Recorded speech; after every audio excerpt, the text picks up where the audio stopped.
तुमच्या घरातील पाईपलाईन ही ब्लॉक झालेली आहे, पण तरीही मी तुम्हाला सांगितलं की त्यात पाणी टाका, तर तुम्ही टाकाल का? तुम्ही पाणी टाकणार नाही, कारण आपल्याला माहिती आहे पाणी टाकल्यानंतर ते ओव्हरफ्लो होईल. त्यामुळे आधी आपण पाईपलाईनचं ब्लॉकेज दूर करू आणि त्यानंतर त्यामध्ये पाणी सोडू. अशाच प्रकारे आपल्या शरीरातले स्मॉल चॅनल्स ब्लॉक होतात जेव्हा तुम्ही हे 5 पदार्थ रोज खायला चालू करता. त्यातलाच पहिला पदार्थ आहे दही.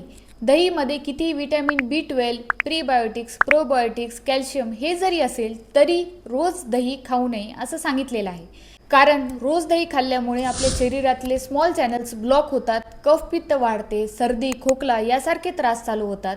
त्याचबरोबर त्वचेचे विकारसुद्धा व्हायला लागतात. दुसरा पदार्थ आहे उडदाची डाळ. ही डाळ पचायला खूप जड असल्याकारणाने रोज जर तुम्ही खाल्लात तर त्यामुळे गॅसेस, ब्लोटिंग, इनडायजेशन असं होऊ शकते. त्याबरोबर आपल्या शरीरातलं कफ आणि पित्तदोष हे सुद्धा वाढायला लागतं. तिसरा पदार्थ आहे पनीर किंवा चीज. यामध्ये खूप जास्त प्रमाणात प्रोटीन्स जरी असले तरी रोज पनीर किंवा चीजचा वापर करू नये, कारण यामुळे आमदोष उत्पन्न होतो, त्वचेचे विकार उत्पन्न होतात आणि आपलं रक्तसुद्धा खराब होतं. चौथा पदार्थ आहे खूप जास्त प्रमाणात मीठ खाणे.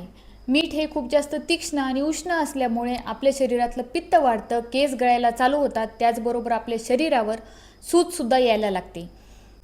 पाचवं आहे तळलेले पदार्थ. तळलेले पदार्थ रोज खाल्ल्यामुळे ॲसिडिटी होते, कॉन्स्टिपेशन होते, त्याचबरोबर पुढे चालून आपल्या शरीरामध्ये कोलेस्ट्रॉल लेवलसुद्धा वाढायला लागते.